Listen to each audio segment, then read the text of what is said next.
Hello guys, welcome back to my channel Shiya daily tips. আমি আপনাদের রুম্পা পাত্র নিয়ে চলেছি আবার আজকে একটা নতুন ব্লগ। তো দেখো, এখানে জ্বরের মধ্যে পরের দিন উঠেছি। তো উঠতে হতোই। তো সকালবেলা উঠে সমস্ত ব্রেকফাস্ট করে ইচ্ছা করছে না, মানে শরীর একদম দিচ্ছে না, প্রচণ্ড উইকনেস লাগছে।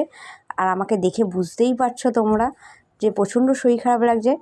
তা সত্ত্বেও আমি চিন্তা করছি যে আজকে তো মেয়ের জন্মদিন, ছোটো মেয়ে, তো কী করা যায়। চিন্তা ভাবনা করতে করতে বেলা 11টায় গিয়ে, আমার কাছে যথেষ্ট বেলা 11টার সময় গিয়ে ভাবলাম যে না, চলো মেয়ের জন্মদিনে। ছোটো মেয়েরও খুব জ্বর, আমাদের মা আর 2 মেয়ে, মানে আমি আর আমার 2 মেয়ে, তিনজনেরই খুব জ্বর। তো আগের দিন তো জ্বরে উঠতেই পারিনি, 102 ছিল। তারপরের দিন যেহেতু মেয়ের জন্মদিন, ছোটো মেয়ে, তার জন্য উঠতে তো হবেই। তেমন কিছু দেখো লোকজন না করি, কিন্তু নিজের সন্তানটাকে তো একটু কিছু করে দিতে ইচ্ছাই করে মা হিসাবে। তো এখানে তেমন কিচ্ছু করিনি। বিরিয়ানির জন্য সমস্ত রেডি করছি একটা একটা করে। আগে দেখলে পায়েস করলাম, পায়েস হয়ে গেছে। পায়েস হয়ে যাওয়ার পর এখনও আমি মাংসটাকে ম্যারিনেটও করিনি, মানে এই রকম অবস্থা। পায়েসটা হয়ে গেছে, পায়েসটা রেডি করে রেখেছি। এইদিকে একটা ডেচকিতে ভাত হয়ে গেছে, আর একটাতে আমি বসাবো, না বসিয়েছি, ভাতটা বসিয়েছি। আর এইদিকে বেরেস্তাটা করে নিচ্ছি একটু। আমার মেয়েরা আমার হাতে, যতই দোকান থেকে বিরিয়ানি আনা হোক না কেন, বিরিয়ানি খাওয়া হয় না কেন দোকান থেকে, তোমরা দেখেছো এই যে দোকান থেকে আমরাও বিরিয়ানি খাই, কিন্তু আমার হাতের বিরিয়ানিটা ওরা যেন বেশি ভালোবাসে। তো এখানে দুপুর তখন 1টা বাজে, সেখানে বিপত্তারিণী পুজোও ছিল, আমাদের মন্দিরেও পুজো হচ্ছিলো। তো সেখানে আমার মেয়েরা ছিল, বড় মেয়ে না, বড় মেয়ে স্কুলে, ছোটো মেয়ে স্কুল থেকে এসছে। স্কুলে দুজনকেই পাঠিয়েছি যেহেতু ওদের প্রজেক্টটা চলছিল, তার জন্য।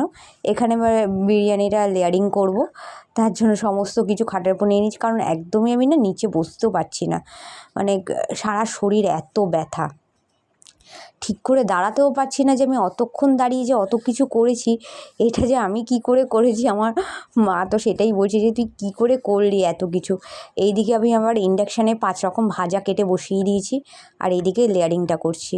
5 রকম ভাজার মধ্যে মাছ ভাজা ছিল, কুমড়ো ভাজা, পটল ভাজা, আর হচ্ছে আলু ভাজা, আর একটা পাঁপড় ভাজা ছিল। এখানে আমি স্যালাডও কেটে নিই। 2000 years later. তো দেখো, তখনও আমি চান করিনি, কারণ কোনো কাজ হয়নি। জাস্ট 3টে না 2:30 বাজে মেয়েকে খেতে আগে দিয়ে দিচ্ছি, কারণ মেয়ের জ্বর, মেয়েকে ওষুধ খেতে হবে। এখানে যেহেতু আমাদের কাল ওষুধ চলছে, তাই ওই দূর্বা প্রদীপ জ্বালিয়ে আশীর্বাদ করতে নেই। তো আমাদের গ্রামের বাড়ি অনুযায়ী, না আমার শ্বশুরবাড়ি অনুযায়ী। তো এখানে আমি পুরো প্লেটিং করে, আমার মেয়ে যেহেতু লেগ পিস খায় না, কারণ আমার ছোটো মেয়ে হাড় চাবাতে পছন্দ করে না, তাই ওকে একটা সলিড পিস দিয়ে বিরিয়ানিটা দিয়েছি। এখানে কাতলা মাছ ভাজা, আর হচ্ছে আলু ভাজা, তোমাদের বললামই 5 রকম ভাজা দিয়েছি। পায়েস একটুখানি মুখে খাইয়ে দিলাম, আর এখানে জলপাইয়ের চাটনি করেছি, আর 5 রকম ভাজা দিয়ে বিরিয়ানিটা দিয়েছি ওকে। তারপরে আদর করে দিচ্ছি, বললাম খেয়ে নাও। তুমি দেখতেই পাচ্ছ জ্বরের ওর অবস্থা খুবই খারাপ, তাই ওকে ওষুধ খাওয়া বলে আমি বললাম তুমি খেয়ে নাও, আমি বাকি কাজগুলো সেরে আসি। কোনো কাজ হয়নি, আর এত রান্নাবান্না করে প্রচুর বাসন টাসন পড়ে গেছে। এই জ্বর অবস্থায় নিজেকেই করতে হবে, আমার হেল্প করার জন্য কেউ নেই। Happy birthday dear Raina, happy birthday to you, happy birthday to you, happy birthday to you, happy birthday dear Raina, happy birthday to you. 1 hour later. তো এখানে দেখো, কেক কাটিংয়ের পর আমি এখানে একটু চিকেন পকোড়া করে নিচ্ছি। কেক তো খেতে দিয়েছি মেয়েদের, আর আমি সত্যি কাউকে কোনো কিচ্ছু করিনি, কাউকে ডাকিনি কিচ্ছু না, কারণ নিজেই পারছি না। তার মধ্যে যতটুকু করেছি ততটুকু শুধু আমার মেয়ে দুটোর মুখের দিকে তাকিয়ে, আমার ছোটো মেয়েটার মুখের দিকে তাকিয়ে, যে না দিলেই নয়।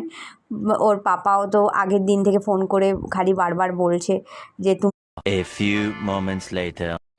ওর পাপা বলছে তুমি কিছু করে দেবে না, একটু দেখো যদি শরীরটা যদি ভালো লাগে তাহলে মেয়েটাকে কিছু করে দিও। তো যেহেতু ও শিলংয়ে আছে, ও আসতে পারছে না এবছর ওর ছোটো মেয়ের জন্মদিনে। তো প্রত্যেক বছর 2 মেয়ের জন্মদিনে সব সময় আমরা সবাই থাকি আর খুব মজা করি। এবছরও মজা করেছি, কিন্তু ওই জ্বরের ওষুধ টষুধ খেয়ে তারপরে এরকম আমি কুঁদতে মানে পারছি না, তাও করে গেছি, কেক এনেছি, আর কিছু করিনি। বড় করে করব, কারণ আমি মেয়েদের বড় করেই করি প্রত্যেকবারই মোটামুটি। আর খুব ধুমধাম করে লোকজন খুবই কম। আমি ছোটো মেয়ের করেছিলাম হচ্ছে 2 বছরে, না সরি 1 বছরে জন্মদিন খুব ধুমধাম করে করেছিলাম, আর করা হয়নি।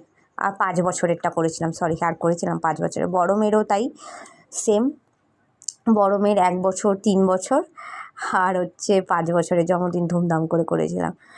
তো এখন আবার সেই বড় মেয়ে 15 বছরে পড়লে তারপরে করব। তোমরা বেশি বেশি করে আমার 2 মেয়েকেই আশীর্বাদ করো। তো চলো ব্লগটা এখানেই এন্ড করছি। Tata, bye, love you all, thank you for watching.